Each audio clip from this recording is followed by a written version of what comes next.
ঠাকুরকে মনোভুল দিয়ে আমি এই পুজো করছে আর মনে মনে একটি কামনা করছে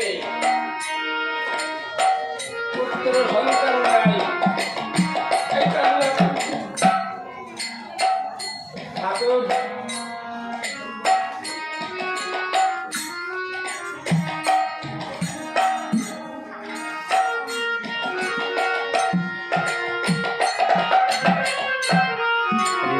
হরিবল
তোর এমন একটা পুত্র হবে যতদিন পৃথিবী থাকবে নদী চন্দ্রসূর্য পাহাড় পর্বত থাকবে ততদিন তোর এই পুত্রের মৃত্যু হবে না।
কি হবে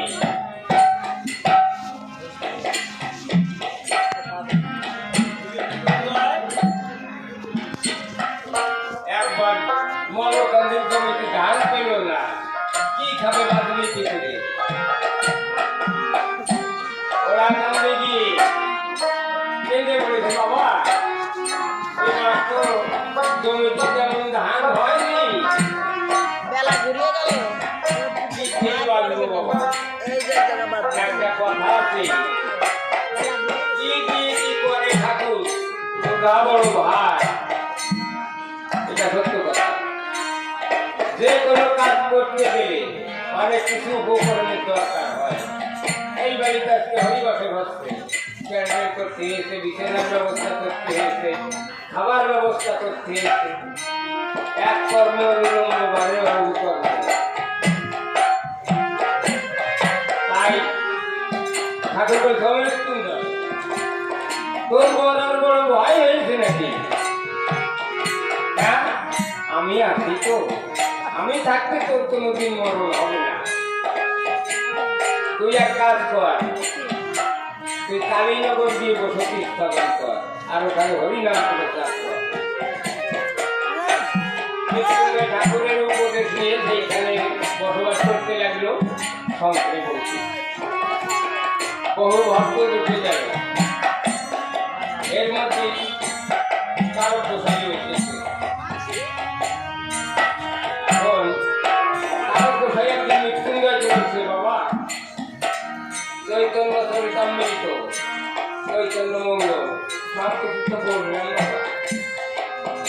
কিন্তু তাকে তো সাকারে দেখতে পাই না ওই পুস্তকে পড়ে জানতে পারি কিন্তু সাকারে দেখতে পাই না অদত্তরে মৃত্যুঞ্জয় বলিল তারও তুমি যদি সেই বলেন দেখিবেন চাও অবিলম্বে আমার সাথে তুমি ওড়াকান্দি যাও ওড়াকান্দি হ্যাঁ আমার সাথে চলো না গৌরাঙ্গ মহাপ্রভুর পরে কোনো অবতার করে পৃথিবীতে আসবে এমন কোনো শাস্ত্রে আমি পাইনি আচ্ছা আমি যদি তোমার সেই মানুষ দেখাতে পারি তাহলে তুমি বিশ্বাস করবে না বাবা তা অবতার পুরুষকে নাই কিন্তু অবতারের কি কি চিহ্ন কি আছে কি না আছে তা তুমি জানো হ্যাঁ জানি বলো কি কি চিহ্ন আমি শুনি কারো বর্ণনা না থাকছে উদ্ধভাবে সুশোভিত লেখা হাতে পায় রাজবস্ত্রের কুশরেখা ওই ভোলা খায় শঙ্খচক্র মিল জম্বু নামে এই ফল কল্পতরু শ্রী পতাকা জাহ্নবী কল গজচন্দ্র কোকনদ করপদ কল নখমুদ্রা নখচন্দ্র অতি সুনির্মল নক্ষত্রলাভী যুগ ভীত আগানুলম্বিত হুত কোমল সদৃ দক্ষিণে রক্ততিল রক্তিমরণ সুচিত্তন্দোলা ভরু কাদম্বিনী সম ঈশ্বর কৃষ্ণ সুধাবন্ত ছত্র আর সুধাকর জপ ঠাকুরের চিহ্ন এই কহিলাম সব এর এক দুই চিহ্ন দেখিবে তাহারে ততখানি অংশ বলি মানিবে তাহার হরিবল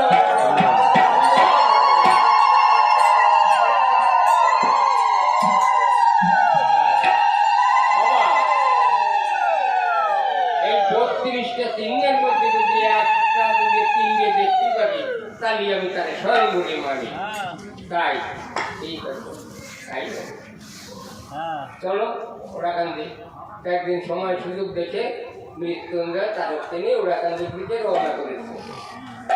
এদিকে ঠাকুর আবার গোলককে দেখে দেখে বলছে গোলক রে কি